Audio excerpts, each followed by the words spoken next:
amigos, irmãos, a paz do Senhor Jesus Cristo. Queria bater um papo com os irmãos a respeito do cuidado de Deus por nós. No livro de Ruth, no capítulo 2, eu vou ler alguns versículos. Queria compartilhar com os irmãos essa porção da palavra. Diz assim, versículo 14 em diante.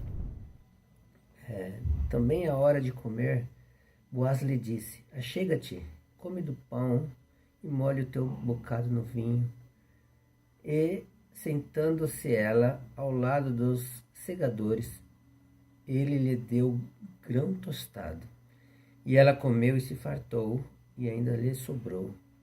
Levantando-se ela para respigar, Boaz deu ordem aos seus servos, dizendo: até entre os molhos deixai-a respigar, e não a censureis.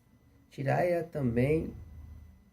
também dos melhores algumas espigas, e deixai ficar, para que as escolha, e não a repreendeis.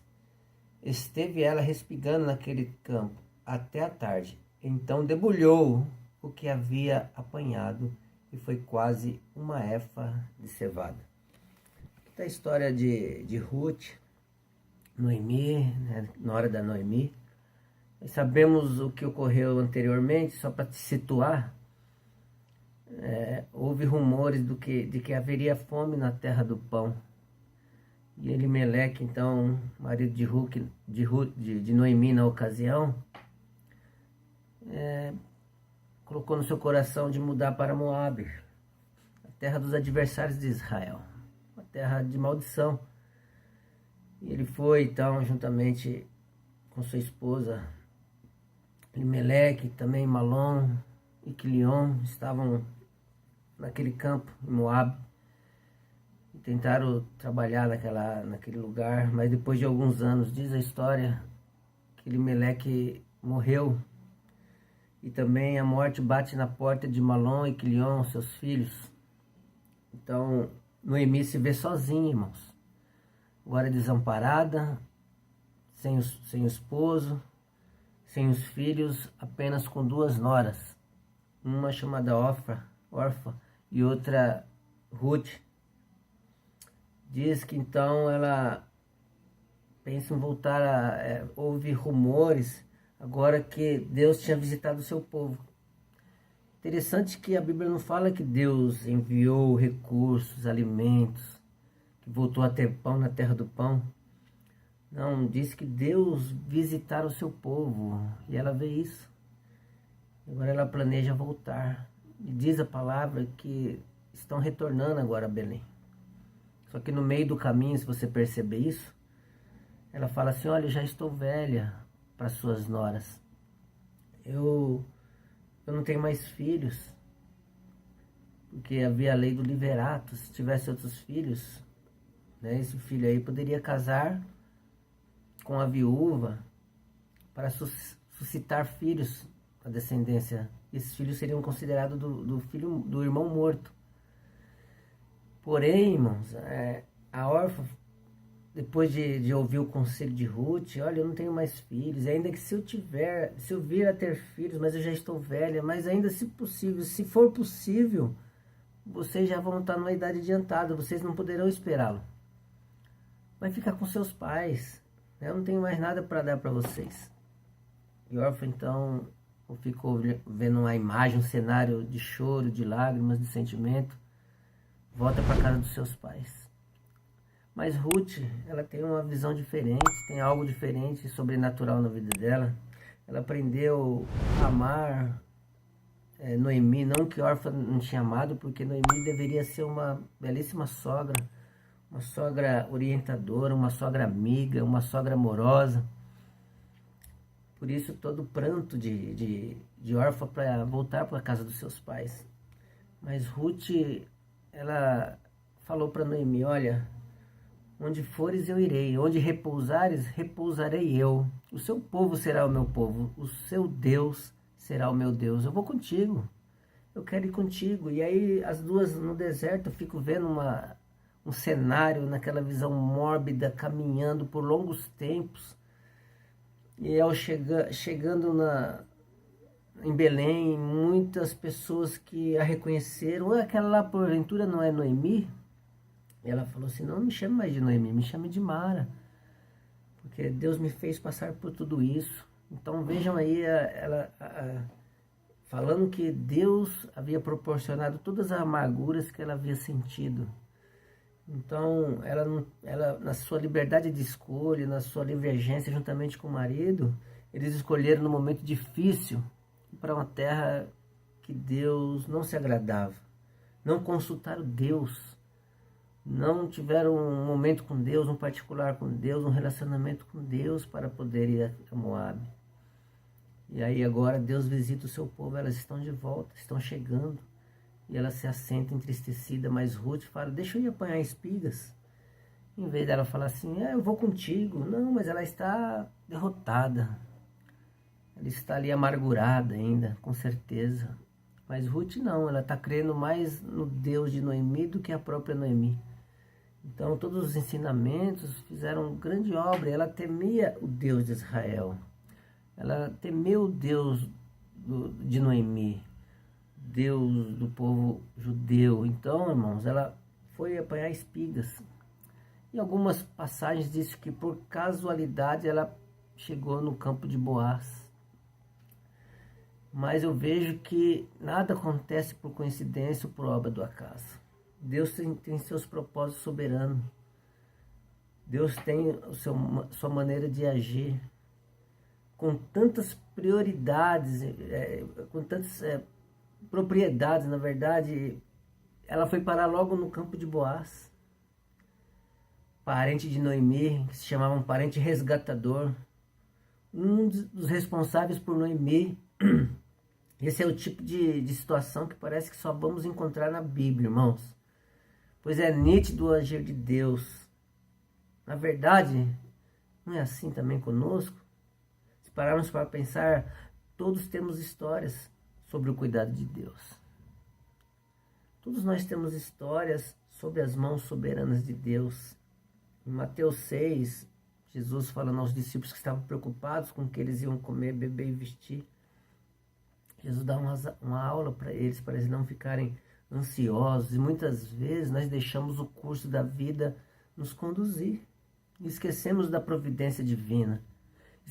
Esquecemos que Deus cuida de nós.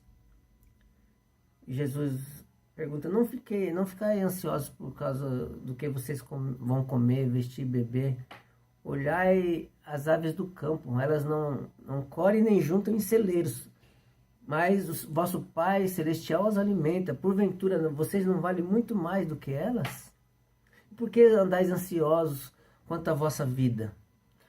Por mais ansiosos que vocês estejam, vocês não podem acrescentar um côvado ao curso de vossa vida. Olhai os lírios do campo, né? Hoje ele existe, mas amanhã eles são lançados no fogo. No entanto, vos digo que nem Salomão, em toda a sua glória, sua riqueza, se vestiu como qualquer um deles. Ora, se Deus veste os lírios do campo, quanto mais vestirá vós, homens de pequena fé. Então não andeis dizendo o que comeremos, o que vestiremos, o que beberemos, porque essas coisas quem procuram são gentios, mas vosso Pai Celestial sabe que vocês necessitam de todas elas. Então quem procura essas coisas são aqueles que não creem, aqueles que não buscam a Deus. Então, e Boaz, irmãos, que é uma figura de Cristo, um tipo de Cristo, ele chega no seu campo e cumprimenta os seus servos. Deus seja com vocês. E eles respondem, Deus também te abençoe, Boaz. Quem é aquela moça? Aquela, porventura, não seria a parente de Noemi, eles dizem, né? É a nora de Noemi que veio com ela. E ela pediu para respigar aqui no nosso campo e nós a deixamos. E aí Boaz vai falar para eles, olha, agora vocês vão deixar cair algumas espigas, para que ela seja facilitada, ela vai pegar. Depois Boaz vai ter um particular com ela. Olha, você não vai atrás deles, porque era perigoso naquela época. Em Israel havia muitas pessoas que estupravam mulheres, ainda mais sabendo que seriam estrangeiras, maltratavam, judiavam. Agora ele falou assim, eu falei para eles não tocarem em você, agora você vai atrás das minhas mulheres, das moças, para colher. Não vai ser só um dia não, vai ser até o fim da cega. Olha a bondade de Boaz, olha o que ele faz com a Ruth, que creu, que estendeu as mãos, que não ficou parada, que creu no Deus de Noemi, no Deus de Israel. E Deus providenciou então essa porção para ela, para que ela não tivesse necessidade. E nós vemos então que Boaz estende as mãos e acolhe ela, dá tudo que ela necessita, se interessa por ela. Olha que interessante. Será que foi casualidade ou providência divina? Nada é por acaso, irmãos. Nós não estamos aqui num caminhão desgovernado, nós não estamos aqui por uma obra de coincidência, nós estamos aqui porque Deus tem um propósito em nossas vidas. Porque tudo contribui para o bem daqueles que amam a Deus e são chamados segundo o seu propósito, diz as Escrituras. Então nós devemos, amados, por mais difíceis que sejam as situações, devemos aprender a descansar no cuidado de Deus. Descansa, amado. Que às vezes nós olhamos somente para o problema, para as dificuldades, para a sequidão, para a porta fechada e não buscamos a Deus. E ele dissera, buscar-me-eis e me achareis, quando me buscardes de todo o vosso coração. E o Senhor sempre faz um convite para aqueles que estão cansados, amargurados, sobrecarregados. Ele diz, vinde a mim, todos que estão cansados e sobrecarregados, e eu vos aliviarei. Tomai sobre vós o meu jugo, e aprendei de mim, que sou manso e humilde de coração, e acharei descanso para vossas almas, porque meu jugo é suave, e meu fardo é leve. Está pesado para você? Jesus leva o seu jugo. Está pesado para você? Jesus põe nas costas dele para levar. Então, o cuidado de Deus, irmãos, ele é verdadeiro, é um fato. Descansa no cuidado de Deus. Mas é interessante que, porém, nem sempre o agir de Deus é tão visível assim. E às vezes nós não percebemos. Mas isso não muda o fato de que Deus é soberano, de que Deus é todo bondoso, de que Deus é amor, e fará com que tudo coopere para o bem daqueles que o amam, daqueles que o buscam, o encontrarão. Então, todas as situações, não só algumas, irmãos, Deus estará presente. E Noemi e Ruth, nós vemos então que sofreram muito com a perda de seus maridos. Mas foi isso que as levou a Belém. O quê?